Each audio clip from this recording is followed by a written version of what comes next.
that food is cool. No secret. Eat that food with a bowl and spoon. Everyone knows that food is cool. No secret. This is with Bowl and Spoon, and we're here today with Lisa Freeman. You want to introduce yourself? My name is Lisa Freeman. I'm a Black urban farmer, and I have a unique type of farm located in Manchester, which is central to $500,000 homes and subsidized housing. So I play a unique role in our community in meeting the health needs of a very diverse community. You do, and you do a great job of it. You are also an author. Is your book out yet? I am an author, and they're trying to contact me, and I keep putting them on hold because my story is so unique. And the name of the book is "We Don't Want to Beep on Our Street." We don't want a fucking farm on our street. Thank you. That's better. And it tells the story of how a prominent leader in my community made the decision. She made the decision to tell me what she didn't want on our street. And I'm a homeowner and a landowner and a business owner on that street. And my response was, I didn't ask you what the fuck you wanted. And so from there, it created a hardship and some political blocks, some political snubs, some political shenanigans. And I gotta love the shenanigans. Gotta love them. And some barriers that were kind of hard to surpass. But then with the aid of a new mayor who saw the need, the political climate changed. And our farm, it had to go through a lot of challenges, city planning, a lot of challenges. And we went into the deepest throes of hell itself. And called zoning? Yeah, called zoning. And we reemerged as victors. And I'm very happy with that. And we've begun the process of building. And it's bringing a renewed hope in the urban center where it was once minority Black people, a community of minority Black people who had been redlined, meaning that they couldn't own homes in certain areas. Banks would not lend to them, and so they were like cattle that was corralled in certain areas with substandard housing. They just weren't able to be homeowners.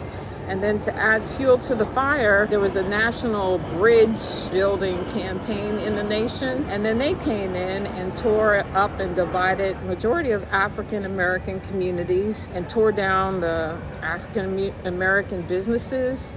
Well, all businesses, Black, white, Asian, all businesses. They tore down our commercial corridor and left us kind of homeless, restricted, and denied. And an area of supreme disinvestment, and we were cast aside. That was right after the civil rights until probably today. We still don't have a commercial district. We don't have restaurants. We do not have a coffee house. Talking about Manchester. Community of Pittsburgh, yep. But it's an up-and-coming neighborhood, and now we're faced with gentrification. And me, myself, I'm a Black gentrifier. Most people can't digest that fact, but I am not born and bred in Manchester, and I bought a home, and I bought a condemned home, and I brought it back to life. But I'm invested in my community. I go out my front door, I greet my neighbors, I know their names, I'm invested with the local public school. Anything that's happening in my community, I'm very well aware of and involved. Where, there's different levels of gentrification, and generally most people think it's a bad thing, but there's different levels. And that's the really good point. Can we define your definition of gentrification? Well, because I think mostly it's like, the way I think about it is that people are being, like, the people who live there are eventually going to be priced out of the neighborhood. But it seems like you calling yourself a gentrifier really, I wouldn't do that because I think like you're saying, you're investing in the community and in your community, your fellow community members. Most people think gentrification is a loaded word. It's a triggered word. And gentrification is often used as a weapon against white people. And in most... the word. Yeah, the word. Out there, yep. But There are a lot of benefits, definitely a lot of benefits, but to the detriment sometimes of Black people. So Black people who were redlined, and then the bridges came through and destroyed the buildings, and Black people weren't able to own homes or get a mortgage in these communities. They had to suffer with crime and drugs and shooting and violence, and they suffered through all of that. And now these communities have become prime communities, and people from the suburbs want to come in so they can be close to the cultural center, down through all the amenities with the sports stadium. It is. It's like, 5-minute bike ride into Right. town. So we have a huge influx of people now who's noticing Manchester, as well as people who are forecasting on that development of the Esplanade, that high mixed, I don't know how to describe it. I describe it as the Ferris wheel fantasy and their man-made Blue Lagoon, which is another tourist trap. It's kind of like an extension. I view it as an extension of the casino. Yeah. It's going to be like other things that go along with people that like things, like Right. tacky things like casinos. Right. Or people who have money. Touristy, bringing in, people that I wouldn't want to hang out with necessarily. Yeah. But whatever. I mean, that if you have money to spend, but unfortunately they came in with this guise that we're going to help Manchester. And they were only interested, in my opinion, with Manchester's low income designation. They were interested in achieving those extra tax perks, those extra write-offs, those extra benefits of associating itself with a low income neighborhood. And all this development they're building they have no interest of the Manchester itself. It's Perhaps not, residents aren't going to be able to go there. No. I mean, they won't want to go there. They won't afford to go there. Probably not allowed. It's probably going to be a gated community with high scale condominiums with designer businesses. And, if Blacks, there's no agreement, no community benefit agreement, nothing, no mandatory employment for minorities or businesses, absolutely nothing. And then my problem was, to appease these little people in Manchester, they've gone without a grocery stores. We'll just put a Trader Joe's in. And that left me highly indignant. Like, I've been serving the community for a long time, for almost 10 years, and I would grow it and I'd give it away.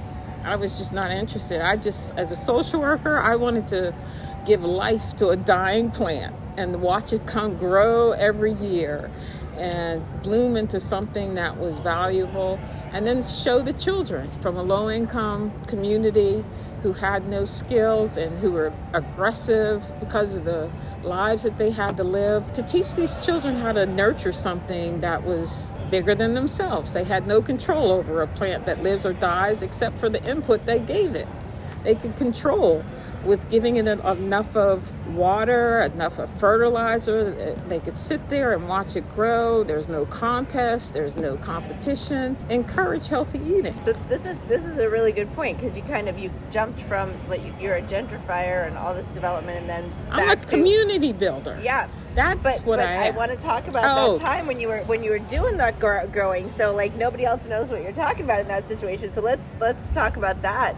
The garden. So you moved to the north side and you started a garden, yeah. So I moved to the north side and I started a community school garden in a partnership with the poorest school in the Pittsburgh Public School District, and that was Manchester Elementary. And our children, they were minority. It was a minority strong school, which meaning most of the kids lived in high-rise projects. And they had to learn how to survive. They were witnesses of domestic violence and drug abuse and shooting and violence. And when they come to school, that's how they respond. They grow up in trauma. They're going to act in trauma. That's just their way of all they know. And so we use that community garden to soften their approach, to learn how to work as a team, to learn how to nurture something, to learn how to build pride in their particular plant or their particular classroom plot. And it worked.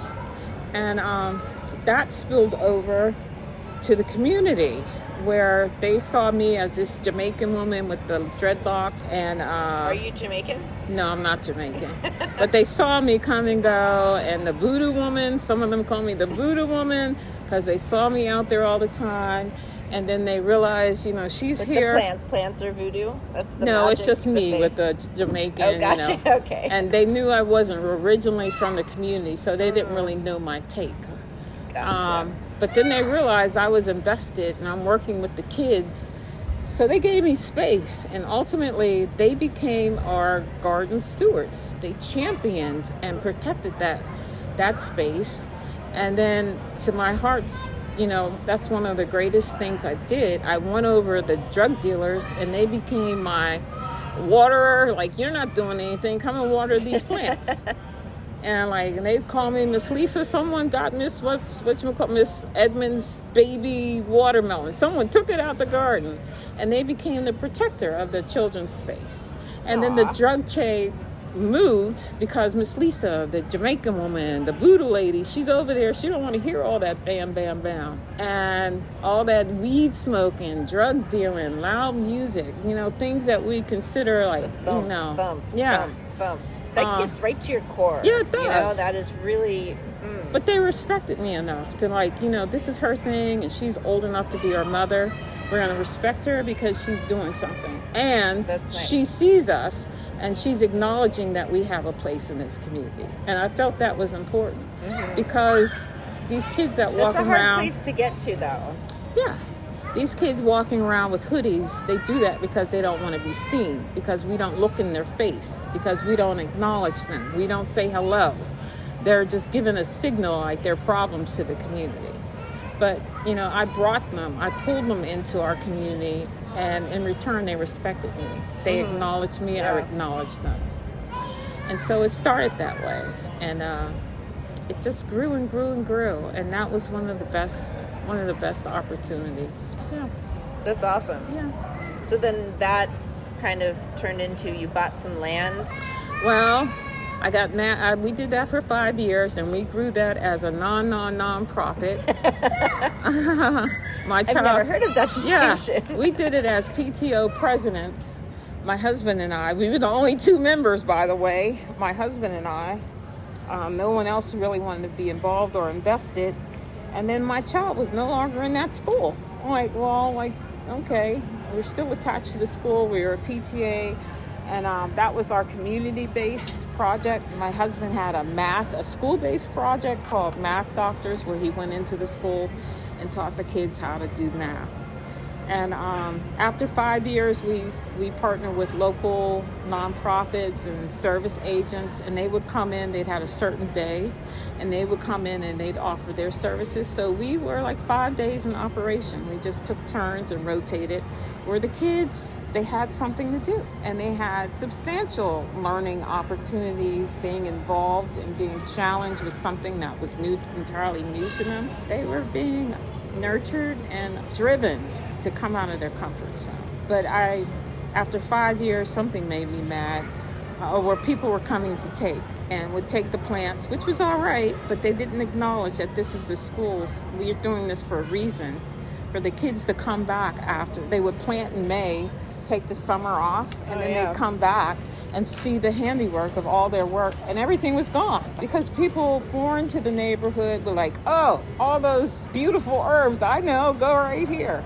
And newcomers, the gentrifiers, would come, and I was there the one day and saw them close hand. We had a team from University Pitt. We were starting to put the bed to rest, meaning that we were cleaning it up and taking all the debris and scraps and bagging that up. And a lady with the biggest dog came over and said, you know what? And she was not talking to me, the black urban farmer. She was talking to one of the Pitt students. And she said, my neighbor said they have the best rosemary here, and that makes the best rosemary chicken. She's talking to one of the Pitt students, a female white Pitt student, as her big dog, whatever kind of dog it was a huge dog, lifted its leg and peed in the bag. On the vegetables. On the vegetables. I was livid. I'm like, that's a gentrifier who doesn't know anything about their community, didn't know where she was going and why this was so important to the community, did not ask. Her neighbor brought her, another clueless person, and said, oh, go over there, it's free, who didn't have the true information, came and what's a good word for the dog peeing in the bed? Violated our space, disrespected the space of the children, and thought she was obligated to come and take. And I asked her, did you plant anything here? Did you do any kind of pruning? Did you ever cut the grass? Did you water anything here? So what gives you the right to come and just take? Well, I didn't know. Well, that's the problem. And that's one of the stages of a gentrifier who comes into a community and feels entitled that this is a public good and not scope out the landscape and know the values of the community. Buying a house and a residence does not give you carte blanche to just come in and do as you want, because that kind of homeowner is definitely not invested in their community. Yeah. They're invested in their real estate investment. Yeah. They're invested in their rung on the ladder. Right, and so they're interested in whatever goes inside their front and back door. Their resale value. But not in the community. Yeah. And not in forming relationships. Their relationships come to them for wherever they're coming from. They often don't encourage building relationships with their neighbors or even knowing the neighbors' names. Yeah. So that's what we think of when you think of a gentrifier. Right. But not everybody coming in is on that level. There's different scales. Yeah. Good. So you had this garden. I left. And then you left. Called it quits. And then my CDC said, oh, don't leave, because it was beautiful. And we had developed a documentary.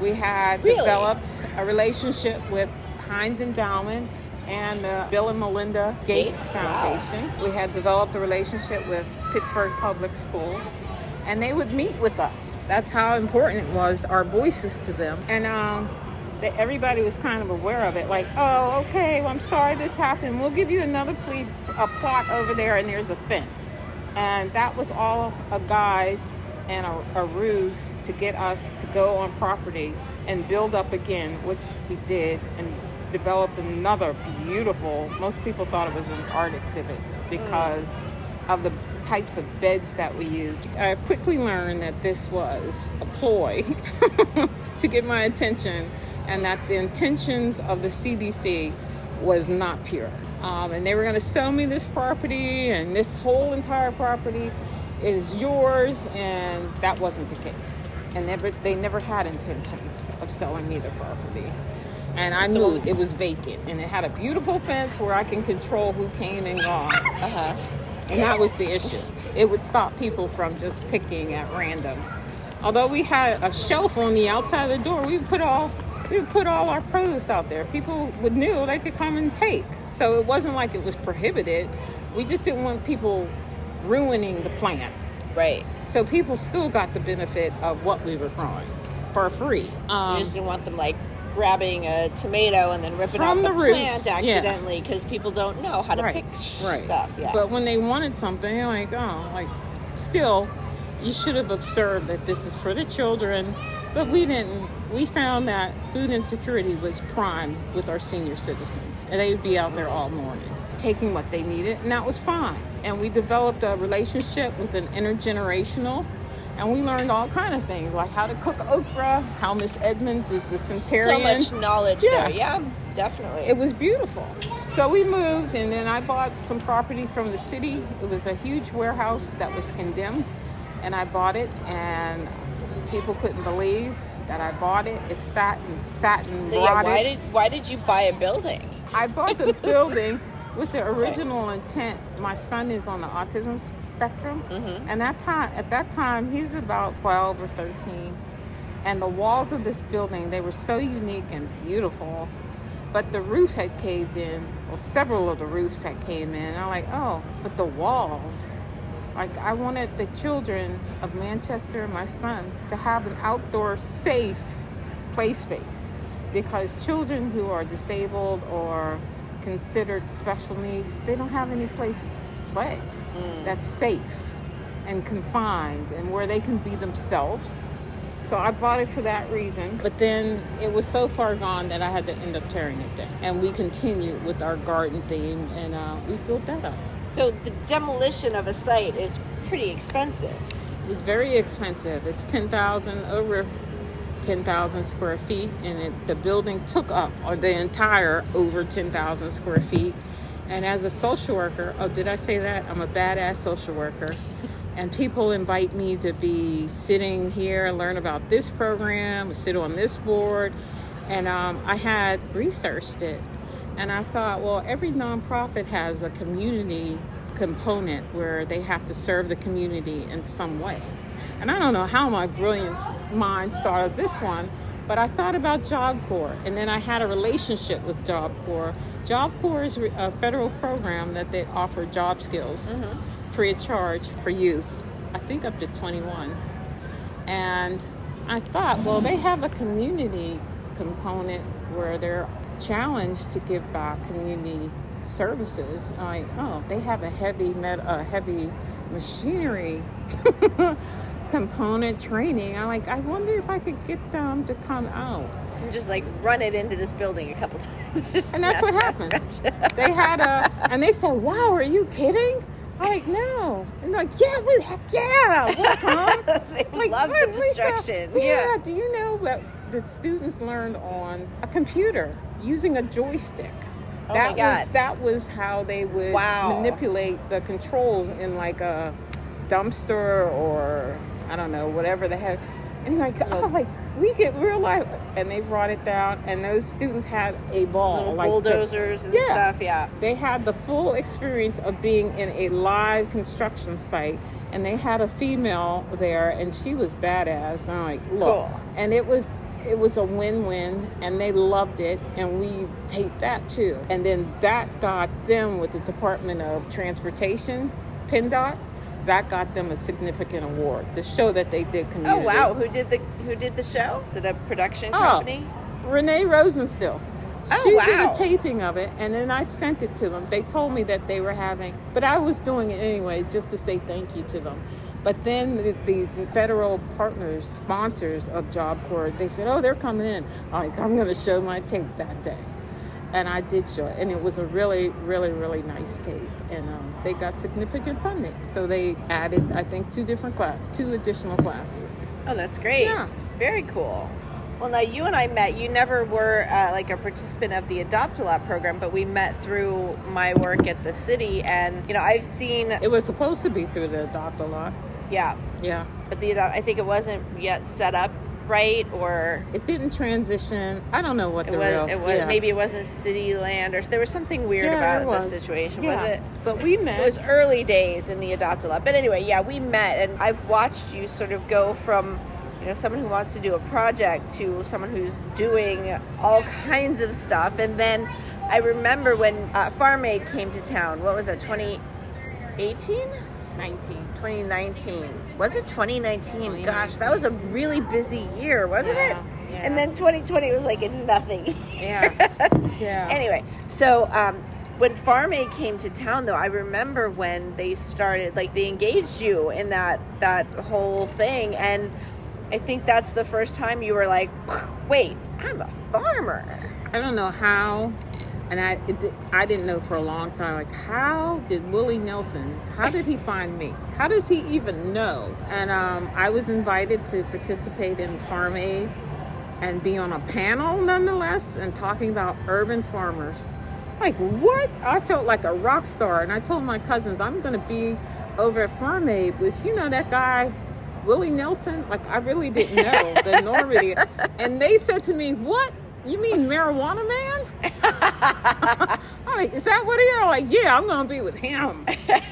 And I felt like a star. And he baptized me that day as an urban farmer. I was like, righteous. Like, what?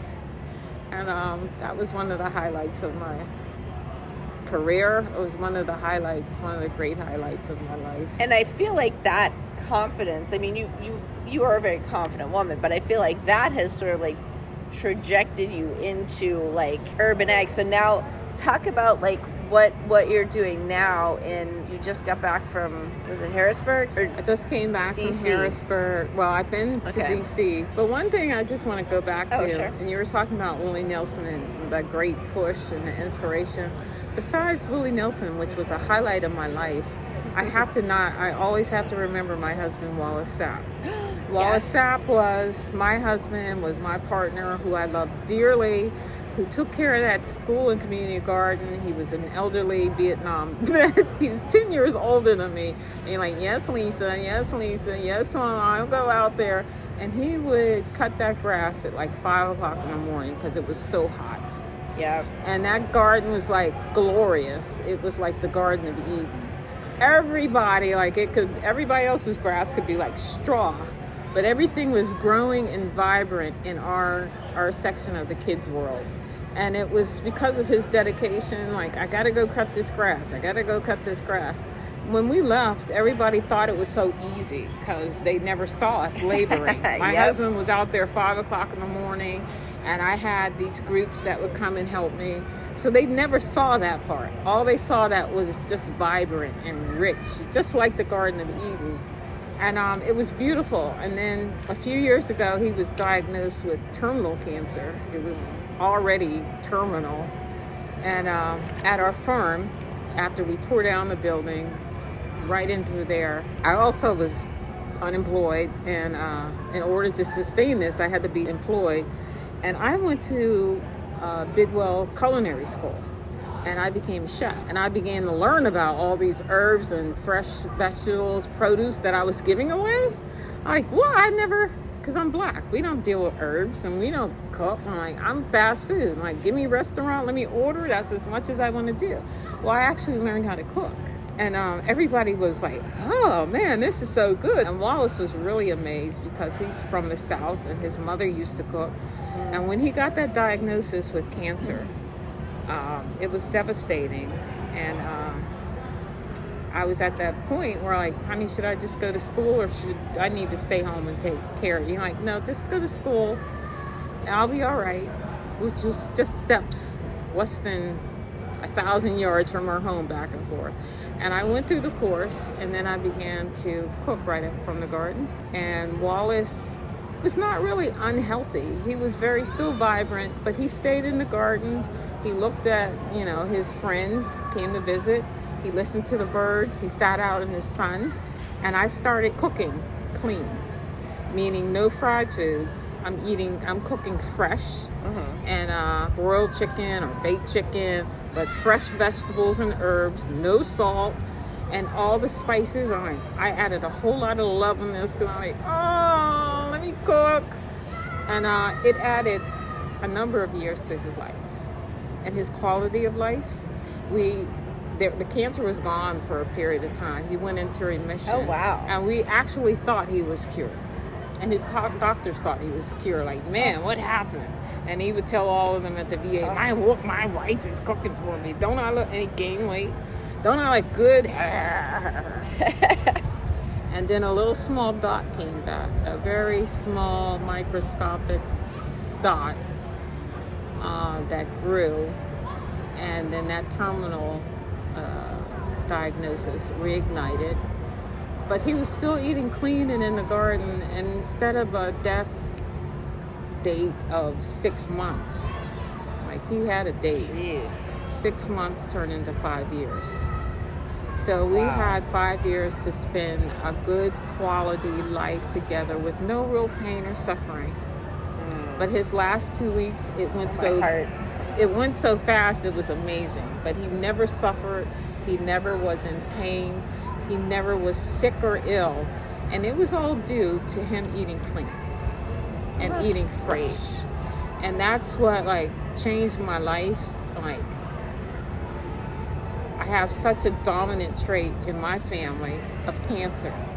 And I've walked through 3 or 4 end-of-life experiences. And cancer is real.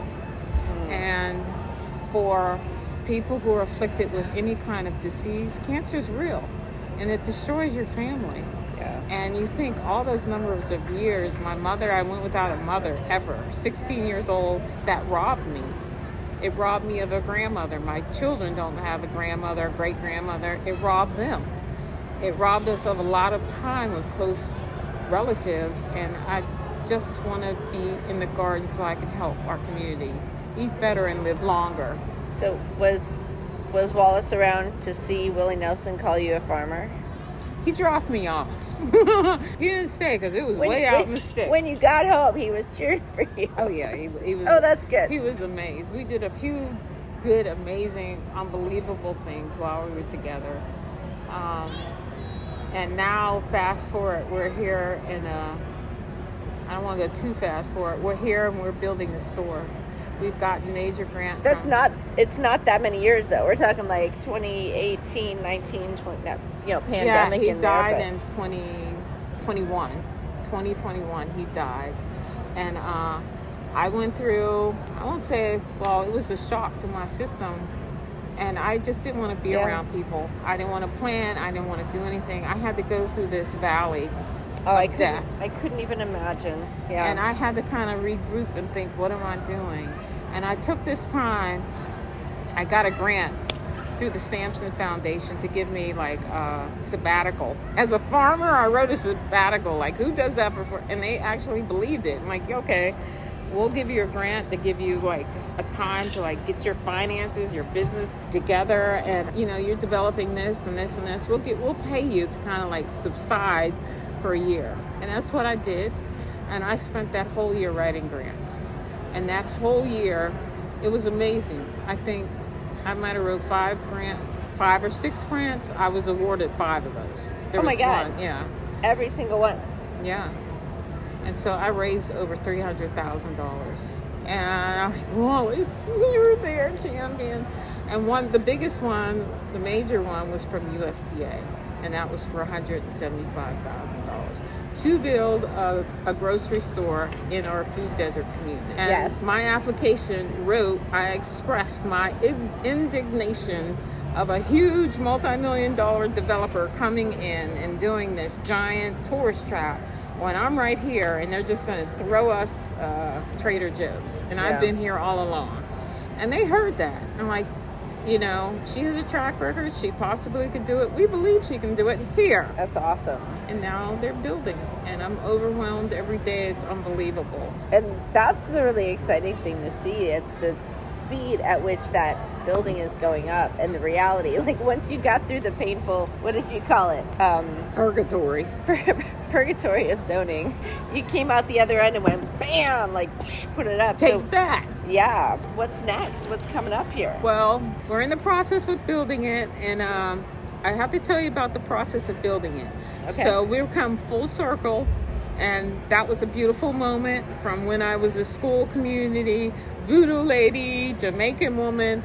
I worked with a lot of other students in our SIS program, and that's Community Intensive Support Program with youth, primarily young men, who've had some kind of juvenile court experience, and they often walk around with ankle bracelets. And my friends who were drug dealers at the farm who became my friends and stewards over the garden. And unbeknown to me, it was never revealed, they were just people who were helping me. We're neighbors. We live in Manchester.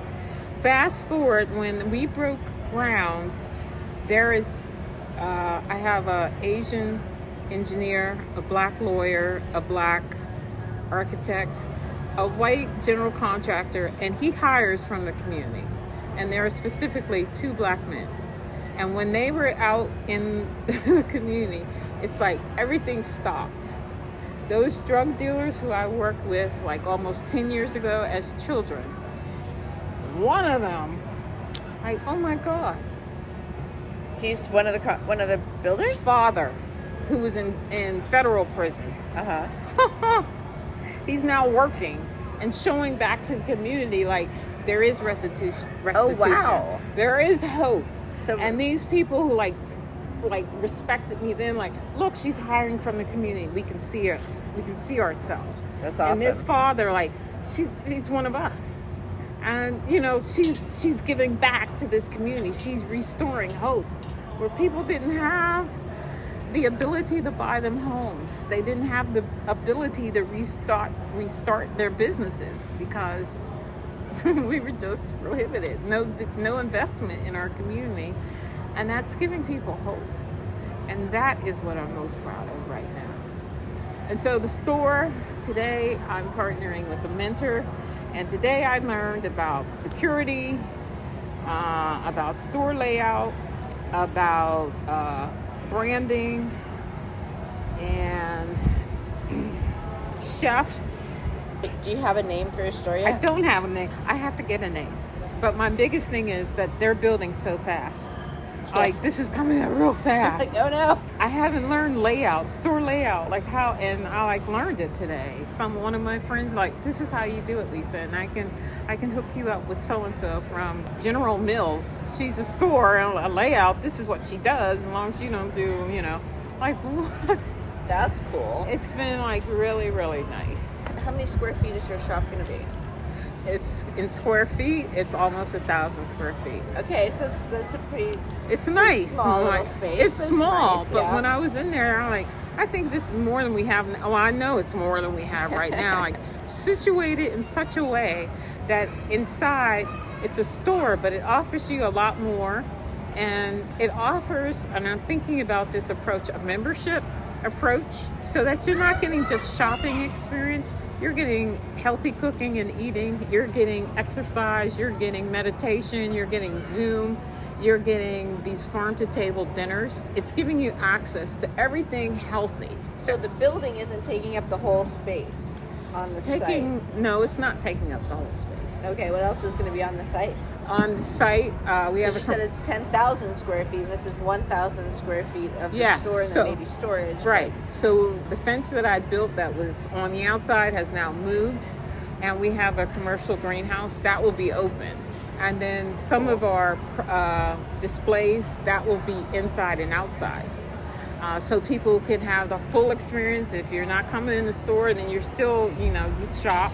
And then we have a meeting space, and we have an eating space. So if you just want to relax, some of our senior citizens who are in isolation, if you want to come and get coffee and breakfast in the morning, or you want to grab a salad or a sandwich, we offer that too. Is this outdoor space or indoor space? It can be both. And then that's the first. I'm trying not to go too much. I'm like, oh, we're going to have this. I'm like, All right, we'll pace. We'll have another interview in like 6 months. Manage and see how what it's you going. can at first. Don't Yeah. overwhelm yourself. Are you hoping to supply the store with the food that you grow in the greenhouse?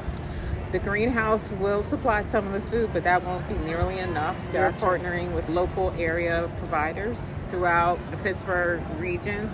We're partnering with a lot of value-added producers who are farmers, but they create their own sauce and whatever, dairy products. So we're trying to incorporate small businesses in every way to support small local businesses as much as we can.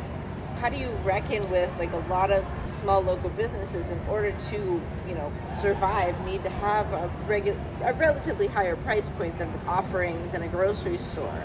So how are you reckoning with that and with your community as far as like anybody who can't necessarily afford it? Well, we also take EBT. Okay. We do online offering, and then we do delivery services for our elderly. So there's we're trying to overcome as many barriers as we can. We also have a meat supplier who's a local butcher who's very excited to partner with us. So we will be providing that. Our price point, when you're a small business owner, you have a number in mind. And generally, it's not at the same level as a big brand. So we're going to try as much as we can to keep prices low. Yeah. But we have to be competitive. But we realize that my target market is both people who have means and people who don't have means. So we're trying to balance that as much as we can. Yeah. It's tricky. Yeah. I think I probably mentioned this to you, but have you talked with Diane Schenk from Hazelwood? She's a little shop over there. I have many years ago. And also Ebony Evans from Farmer Girl Lab. Yeah, we're buying some of their produce. Oh, she good. took over my spot from years ago. So she's going to be supplying like one item, and I think it's collard greens. But there might be other opportunities to, support other things. I'm just trying to create space for as many. Was that the site that you were trying to adopt? Yeah. At the beginning of the adopt lot? That was my site. There were like 4 people through the years who have tried to adopt that. And then those they lots. quit because it wasn't as easy as they thought. I'm like, I tried. If We you ask made- Ebony, I figured it out. I'm sorry. We I'm sorry, made didn't it work for you, look Lisa. so good. And I'm like, oh yeah, it was so beautiful. Like, oh, no one wanted to do the labor. No one wanted to keep it up. Everybody thought it was so easy. Anyway, well, I'm sorry that I was a pain in your ass at any time in our past. You was a different type of girl. I'm like, but you were new to Pittsburgh area, and then now we love you. We thank you for all your service. You know, I'm dumb. I'm clueless a lot of times, but I am evolving. I'm trying to be the best human I can. You were following rules. You were oh God, it sucked. I did not want to. You were. I figured it city. out. I needed to know the rules before I could break them. You know, like any artist, right? You need to know the rules before you can figure out where you can break them. Yes. And your role was don't get to know the people. You just do what we say. That wasn't you. I dropped that pretty quick and found myself and found my way. I'm really glad that we're friends now, and I'm so excited. Well, let me tell you this. This comes with a price.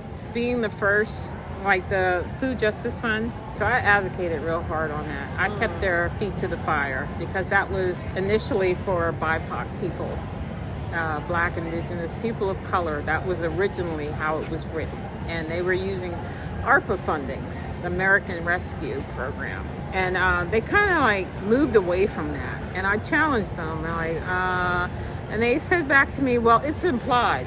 Like, how is it implied? Well, because of the zip codes that we're targeting. I'm like, oh. Just very subtly, like zoning. Oh, no. But like, opposite. Right. You have to make that known. There's no implied anything. And if you're going to be an ally, you've got to step up. This is a prime reason. Like, this is how it normally works. And I'm here to keep you honest. And they kind of went back. You know, sometimes people don't have the same understanding. When you're oppressed, there's like code language. And like, oh, implied? That's a code. That's a trigger for me. So being a Black person and an older person, like, I've seen a lot of tricks of the trades.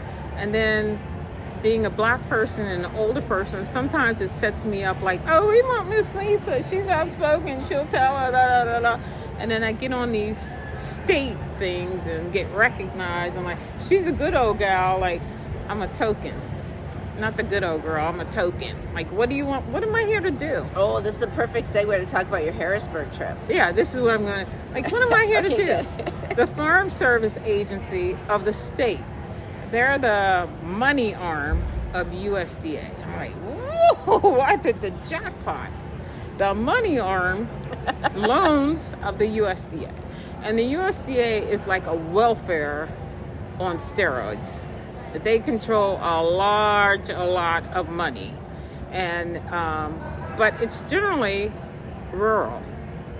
Because traditionally that's what USDA has been focused on. Black farms have been diminished, been taken for whatever reason. Yeah, less than 1%. Yeah, less than 1%.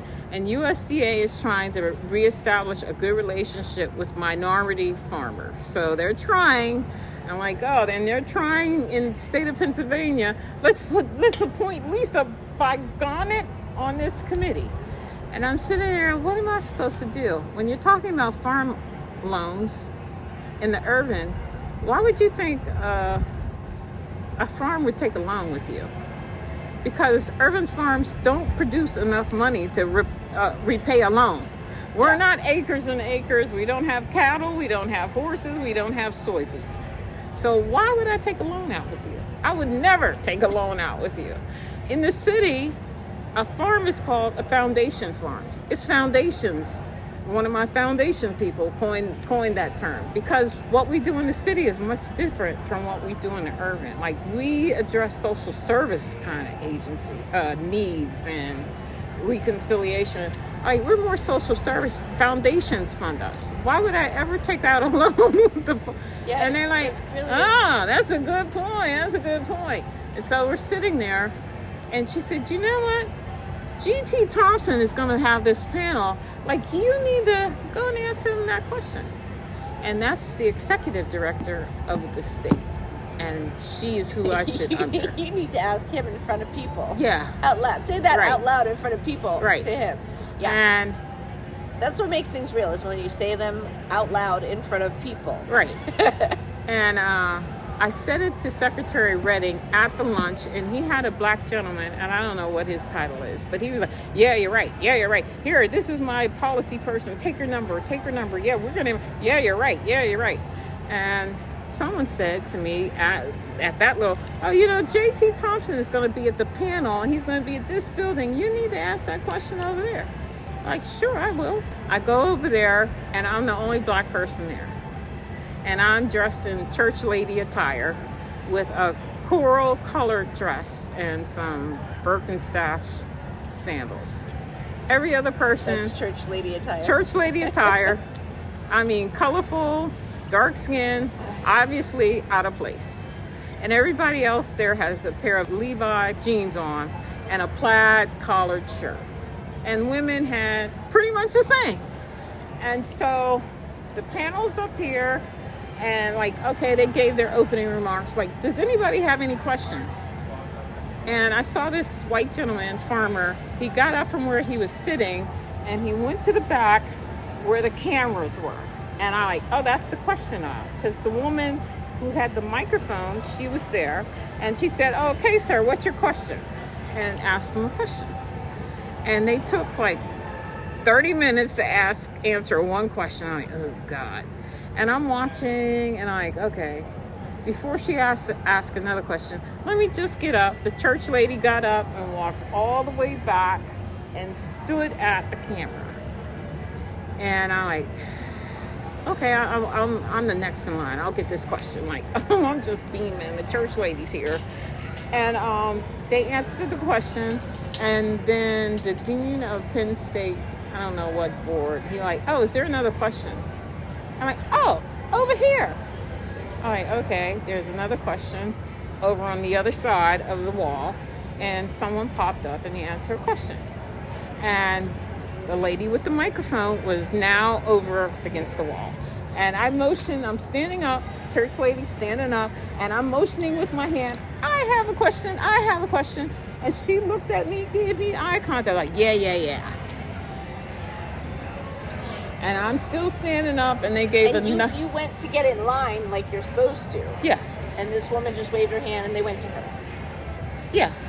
And I'm waving my hand to tell her, look, I have a question. And she not acknowledged me and shook her head. Yeah. At the other side of the room. And they took about 20 minutes to answer that gentleman's question. And I'm standing up there, and I'm nodding my head like I'm really paying attention to his answer. I'm really engaged, and I'm smiling because I'm looking. Listening. Yeah, I'm looking right at them call me now. I'm next. And then oh, who has another question? Do you not see my big church lady self at the camera? You're looking right at me. And they said, oh, there's a question in the back. And here she comes. I'm yeah, it's finally my turn. The gentleman right behind me, she handed the mic over my head to him. And then my executive director and one of my co-committees, I could see them get up because they was in the first row, and they got up and they start standing on the wall. And I'm sitting there and then at that point I sat down in the chair, but I'm still at the camera. I'm still the first person to ask the next question.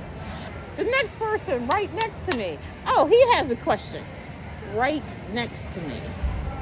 And I turned and I looked, and all the reporters were on my right. And I said, did you see what she's doing? Did you just see? She said, yeah, we see. Did you see me? Am I invisible? Yeah. No, I said, did you see what she just did? And yeah, we all see. I'm what station or what's there? She said station such, but I caught, and I'm an affiliate of NPR. Oh. And so this went on for maybe about another 30 minutes. And I just started crying. And I'm the shoulders were bouncing, crying, like an ugly cry, because it was very apparent that they were not going to ask me a question. Church lady, you were the only black woman in the entire room. The only black person. And I'm crying. And the NPR writer, she said, please, can I give you my handkerchief? Yeah, I'll take it. And then I'm sitting here looking like a fool, crying. And everybody on the side of me, behind me, they didn't seem to care. I'm oh. So I got up And I passed a few of Pittsburgh people, and they're like, Lisa, how you doing?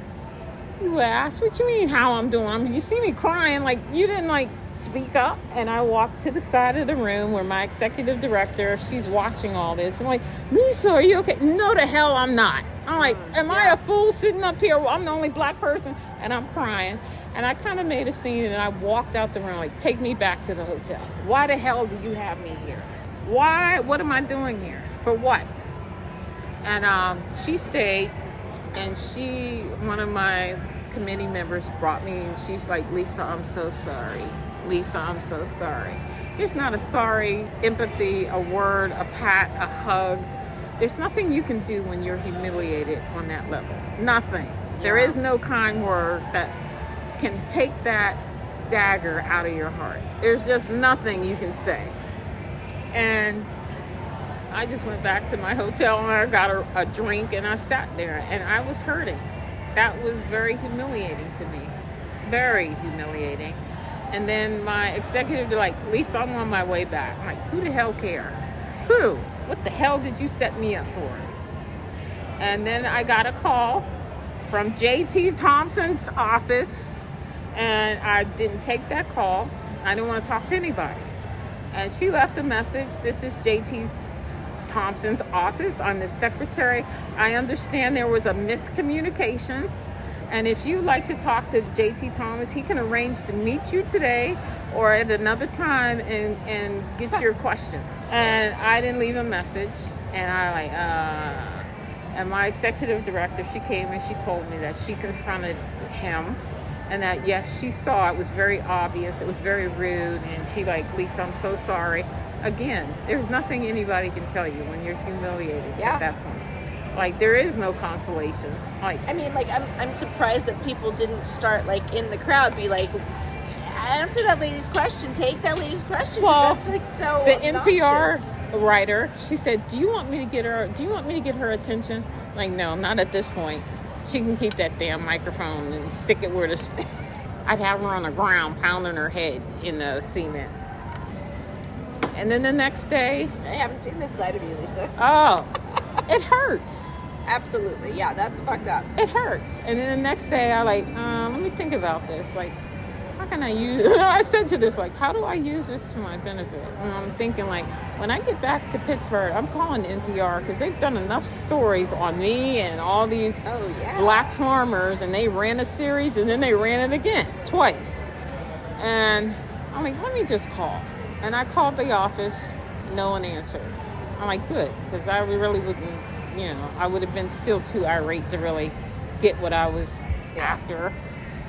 And I guess my phone registered, because now he knows my phone, because his secretary, he himself called me. Who is this? JT Thompson. Oh, JT Thompson. Okay.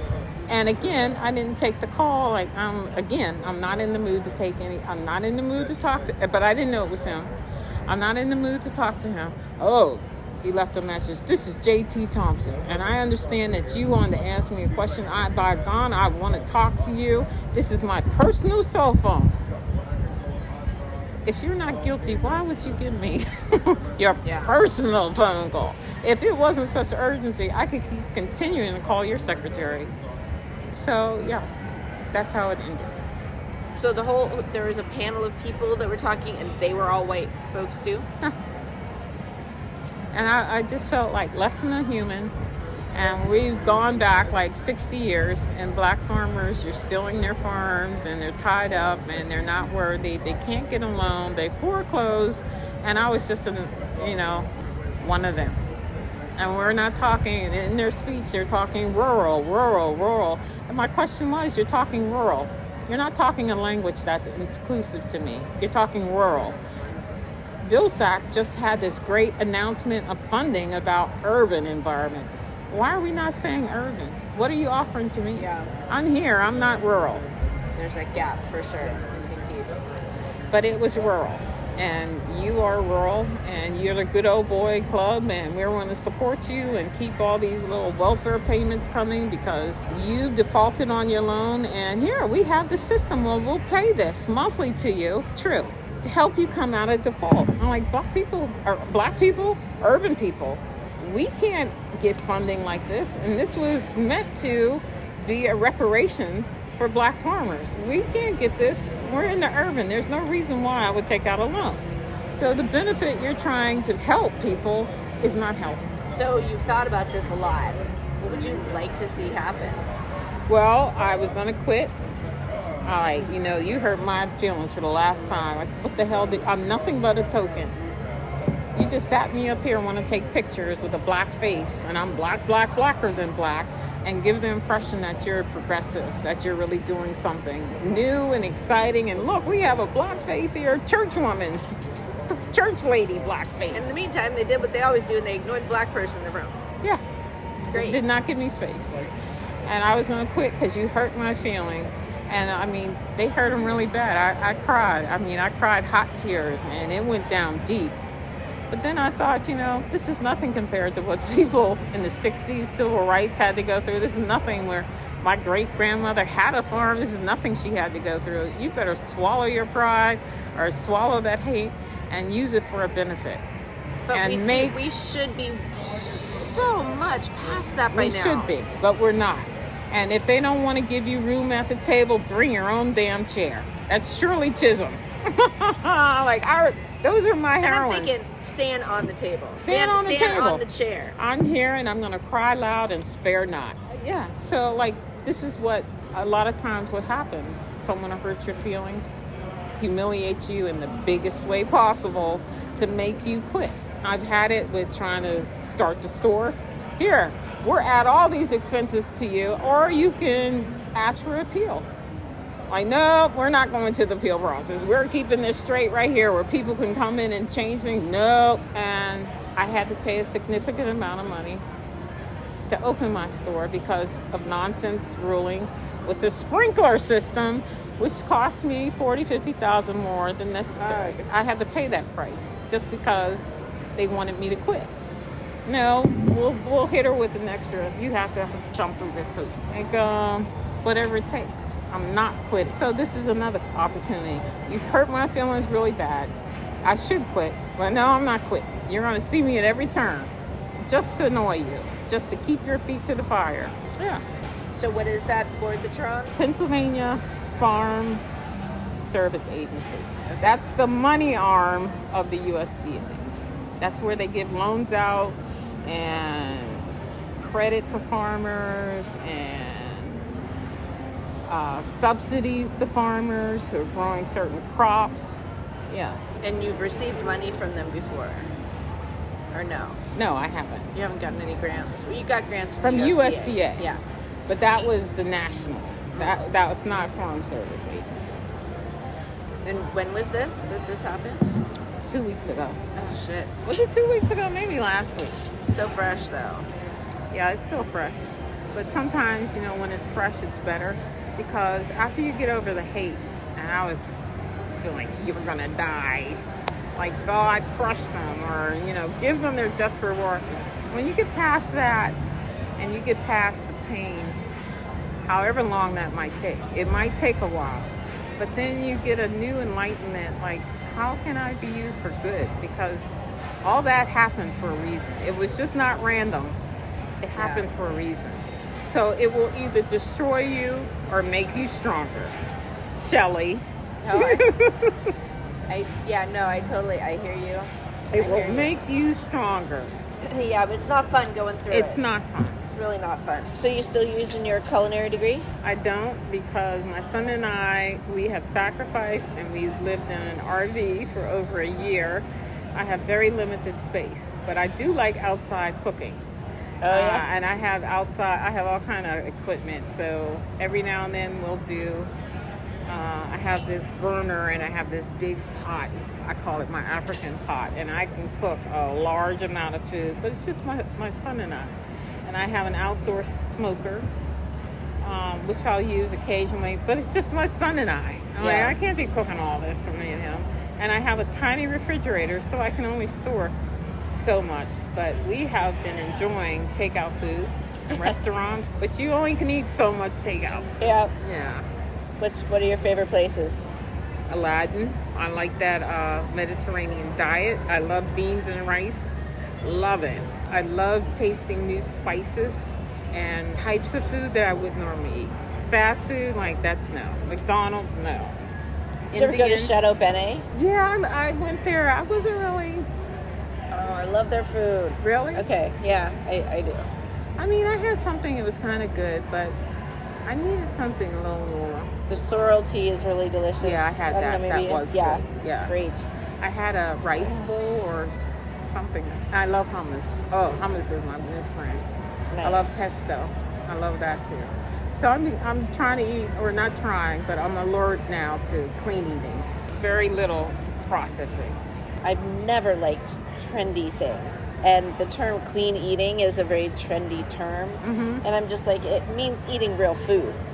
It does. Whole food, Which is unprocessed food. Yeah, Michael Pollan wrote a book years ago that was something about eat food, not too much, mostly plants. And that's kind of the definition of clean eating. Yeah. But the whole clean eating kind of, it also infers that other people that can't do that are dirty, and that's a real negative connotation. So yeah. I don't know. And plus it's a trendy thing, so I just Yeah, such a red okay. light, like steer When I away say from. clean, I'm generally saying not fried, not Yeah, fast gotcha. food, not floured and battered and fried. There is a place for, I'm just saying, there's a place for that. Yeah, I mean, I do it still, but I really am mindful now. Like what it's you good, put yeah. in your, and once you get older, you really become real mindful because your days and years are numbered. You have to take good care of your body if you want it to take care of you.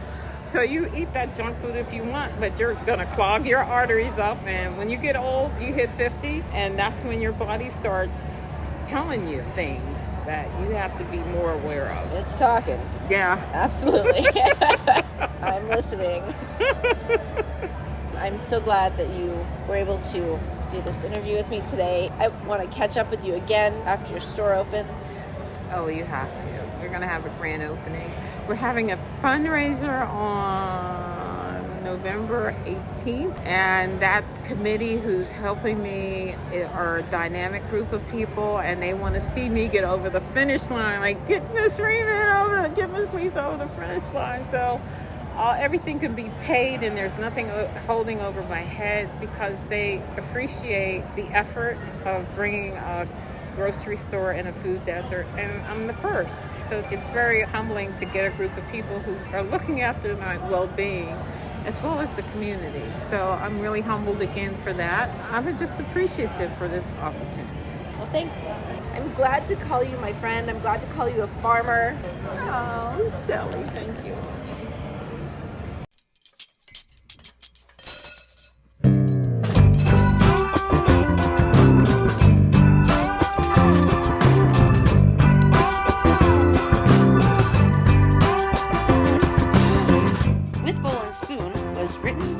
Hosted by me, Shelley Day. Original theme music is by Paula Breeze and Friends. Thanks for listening.